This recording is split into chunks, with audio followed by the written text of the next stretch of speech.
करने के लिए जो हमारे यहाँ बीच में विराजमान हमारे बुजुर्ग श्री रोगाराम जी से मैं निवेदन करना चाहता हूँ कि वो मुख्य अतिथि के रूप में अपना कार्य ग्रहण करें। विशिष्ट अतिथि के रूप में पूर्व सरपंच साहब श्री रामेश्वर लाल जी डिडारिया, श्री भगवान राम जी डिडारिया और हमारे गोपीचंद जी, कृष्णलाल जी राठी, रामेश्वर लाल जी भाटी और जितने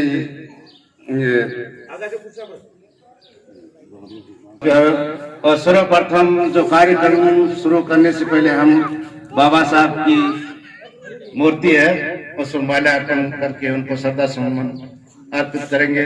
कृपया आप सभी एक बार आए और बाबा साहब की मूर्ति माल्यार्पण करके कार्यक्रम का स्वागत करें। महिलाओं से साथ में आ सकते हैं, आ जाओ। साहब कौन जी आओ।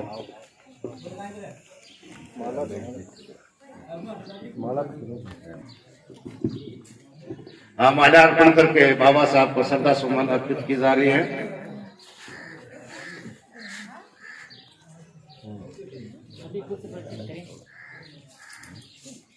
जन्म दिवस पर मोमबत्तियों का एक केक के रूप में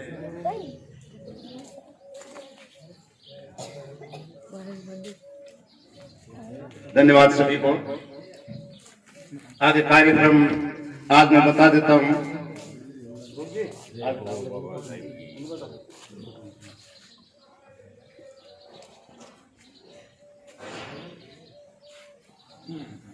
यानी बाबा साहब अम्बेडकर का जन्म आज के दिन 14 अप्रैल 1891 में हुआ था और इनके पिताजी का नाम रामजी सतपाल थे, माता जी का नाम भीमाबाई था।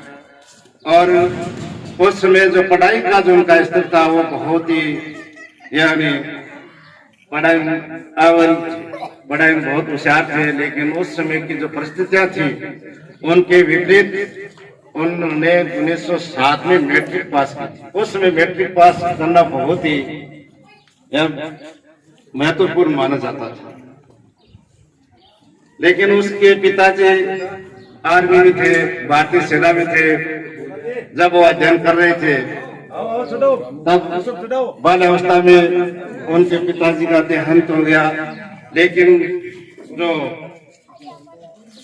बड़ौदा के महाराजा थे सकवार, उनके आर्थिक सहयोग से वो 1913 में 22 साल की अवस्था में अमेरिका गए, संयुक्त राज्य में।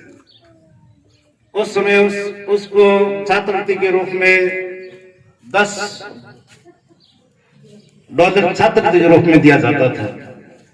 उसमें डॉलर और रुपए में कोई फर्क नहीं था। डॉलर आज तो डॉलर बहुत महंगे। उस समय जब भारत आजाद नहीं हुआ था उस समय डॉलर की कीमत आज के भारतीय रुपये से कम थी।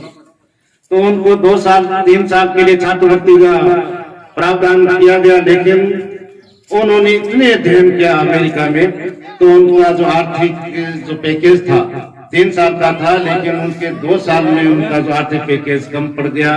आर्थिक स्थिति से सामना नहीं कर सके और 3 साल का जो अध्ययन बीच में छोड़ करके वापस भारत में आ गए। और जो उनके पास अंदर उसने किताबों का वजन ला दिया, लेकिन पुर्तगालियों ने उस समय भारत गुलाम था। पुर्तगालियों ने चाल चली, उनकी जो सारे जो पुस्तकें थी वो समुद्र में डुबो दी। ये वर्णन है कि फिर भी उसने अपना साहस नहीं खोया और फिर महाराज गवर्नर ने वापिस उनको आर्थिक सहयोग किया। सहयोग करने के बाद वो वापिस लंदन गए और वहां से उसने कई प्रकार की डिग्रियों प्राप्त करके और भारत में आए।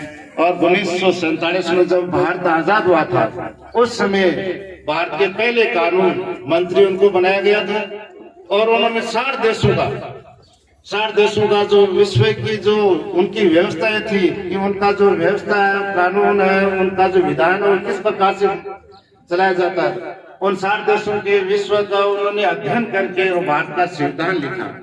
और उस संविधान में आज भारत में आप देखते हैं उन्हीं के संविधान के आधार पर हमारी जो भारत की जो व्यवस्था है वो चल रही है। उसने लचीला संविधान लिखा, भारत का सबसे बड़ा लिखित संविधान आज विश्व में, और उन्होंने सबसे ज्यादा डिग्रियां प्राप्त की थी।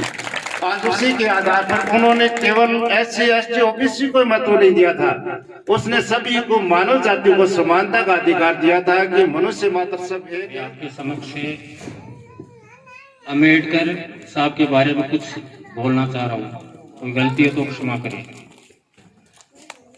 भीमराव अम्बेडकर का जन्म 14 अप्रैल सन 1891 में मऊ गांव में, जो मध्य प्रदेश में हुआ था। बचपन में बहुत संघर्षशील थे, जगह जगह लोगों के ताने सुनने पड़ते, दुख दरिद्र, बहुत कठिनाई भरा जीवन था, और वही कठिनाइयां उनको आगे एक महान व्यक्ति बनाया था।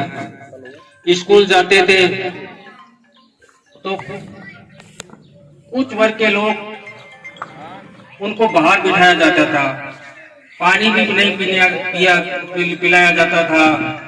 मतलब जिंदगी संघर्षपूर्ण थी, लेकिन वो आदमी ऐसा था कि उन्होंने उन परिस्थितियों को अपने जीवन में डाला कि इन्हीं के बलबूते मैं कुछ करके दिखाऊंगा। अमेरिका भी पढ़े, इंग्लैंड भी पढ़े, उनके पास सबसे ज्यादा डिग्रियां थी। उनका मैं एक किस्सा सुना रहा हूँ। जब वो LLB करके भारत में आए तो उन्होंने वकील का पैसा कुछ समय के लिए चुना था, तो कोर्ट में गया तो वहाँ सब समझ जाती के वकील थे कि देख ले भाया तेरा ठिया खटा है, कोई ठिया कभी तू थारी बठी है, दुकान लगा ले। चलो ठीक है, वही वहाँ साफ सुथरी जगह पर बैठ गए। तो वहाँ कोई बढ़िया था, उसका बेटे को फांसी की सजा हो गई थी। वो सब वकीलों के पास गया कि नहीं तेरे बेटे को अब नहीं बचा सकते, क्योंकि उसको फांसी होने वाली है। जब दूसरे वकील गया, वो बैठा था वहां, उनके पास जा, तेरा बेटे को फांसी की सजा माफ करवा सकता है। वो बढ़िया उसके पास गया तो अम्बेडकर साहब को कहा कि मेरे बेटे को फांसी होने वाली है, आप ही बचा सकते हो। क्यों सब जगह जाया वो आप, क्यों सब जगह जाया, और 3 पीढ़ियों तक का मैंने धन खर्च कर दिया इन पर। क्यों चलो ठीक है, कल बहस होने वाली है, चलते हैं कोर्ट में। कोर्ट में गया तो वकील साहब, उनका एक जो प्रतिद्वंदी वकील था वो सामने ये थे।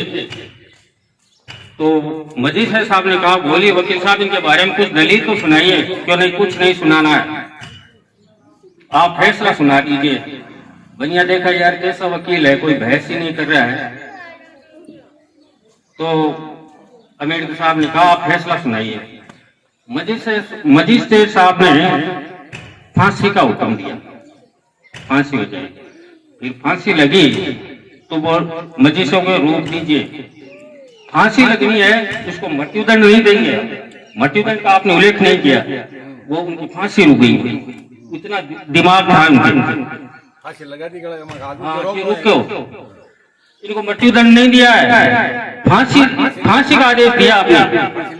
हाँ, तो वो बच गया। सेठ बहुत खुश हुआ, उनका दिमाग बहुत तेज था। पढ़े लिखने में तो इतने होशियार था कि भारत के अंदर ऐसा कोई विद्वान नहीं हुआ आज तक। ये तो मान लीजिए कि नीची जाति के थे, यदि दूसरी जाति होती तो बहुत पूछते लोग उनको। और महिलाओं के लिए इन्होंने इतना काम किया कि आज सब महिलाओं को बराबरी का दर्जा, शिक्षा, हर क्षेत्र में। रामायण में लिखा है कि ढोल शूद्र नारी सब ताड़न के अधिकारी। तो महिलाओं को शूद्र और पशु और जो नीची जाति के लोग हैं उनको रामायण में ये लिख दिया कि ये सब ताड़न के अधिकारी है, लेकिन उन्होंने सबको अधिकार दिलवाया इन्होंने। मैं इतनी बात करके बहुत बहुत धन्यवाद। अम्बेडकर साहब की जयंती मनाते हैं, ये अच्छी बात है, और हर साल मनाए ताकि आने वाली पीढ़ी को पता चले। लेकिन इनके जीवन के सिद्धांत जो हमारी नई जनरेशन है उनको अपने जीवन में उतारना चाहिए। अम्बेडकर साहब को भारत के रतन की पदवी दी गई है। रतन, डॉक्टर अम्बेडकर साहब को रतन की पदवी दी गई है। रतन किसको कहते हैं? इंसान को, देवता को। हीरे को कहते हैं, जो असली होता है। पानी से नहाते हैं, जो पानी से नहाते हैं वो लिबास बदलते हैं। जो पसीने से नहाते हैं, जो पसीने से नहाते हैं वो इतिहास बदलते हैं, इतिहास बदलते हैं। जीवन भर सहा उसने जाति पर अपमान, जीवन भर सहा उसने जाति पर अपमान, फिर भी रच डाला देश का संविधान, फिर भी रच डाला देश का संविधान।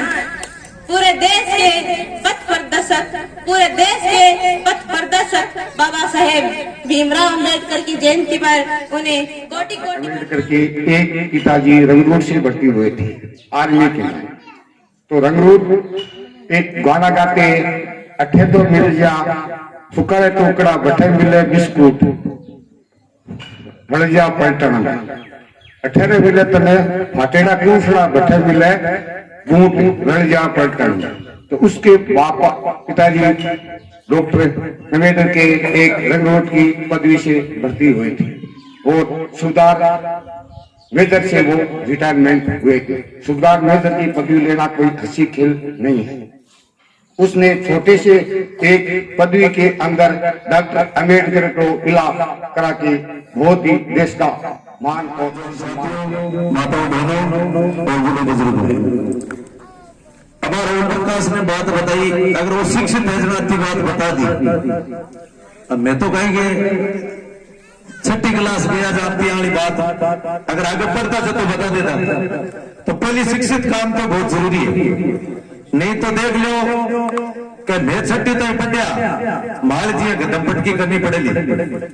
यार अगर सरपंच तक मुंडो 2 लाख 8 से जाई जलपा मांगने।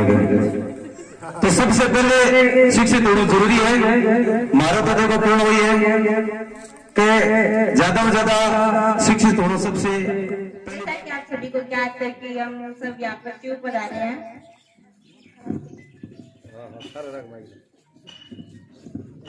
और भीमराव जी अम्बेडकर के बारे में तो क्या बताना, उनके बारे में तो आप सभी जानते हो, बुक्स वगैरह एक्सेट्रा। तो बस एक छोटी सी पॉइंट करना चाहूंगी, ये शान शौकत ये ईमान न होता, ये शान शौकत ये ईमान न होता, इस देश में कोई किसी का मेहमान न होता। नहीं मिल पाती खुशियां में इस वतन में, नहीं मिल पाती खुशियां में इस वतन में, अगर इस देश का संविधान बाबा भीमराव अम्बेडकर ने लिखा न होता। धन्यवाद। बहुत बहुत धन्यवाद। भीमराव अम्बेडकर, इनका जन्म 1891 में 14 अप्रैल 1891 में हुआ था। इनके पिता का नाम रामजी सकपाल था और माता का नाम भीमाबाई। हमारे देश में एक महान व्यक्ति का जन्म हुआ जो बाबा साहब अम्बेडकर के नाम से मशहूर हुए और उन्होंने हमारे देश का संविधान लिखा। वो हमारे देश के संविधान के निर्माता थे। उन्होंने देश को चलाने के लिए कानून व्यवस्था का संविधान। 14 अप्रैल बाबा साहेब भीमराव अम्बेडकर की जयंती मना रहे हैं सभी लोग। बाबा साहेब डॉक्टर भीमराव अम्बेडकर जी का जन्म 14 अप्रैल सन 1891 में हुआ था और वह हमारे बाबा साहेब डॉक्टर भीमराव अम्बेडकर जी ने जो कि भारत का संविधान लिखा और अछूत जातियों और नीचे जातियों के लोग थे उनको शिक्षा और संस्कृति के आगे बढ़ाया।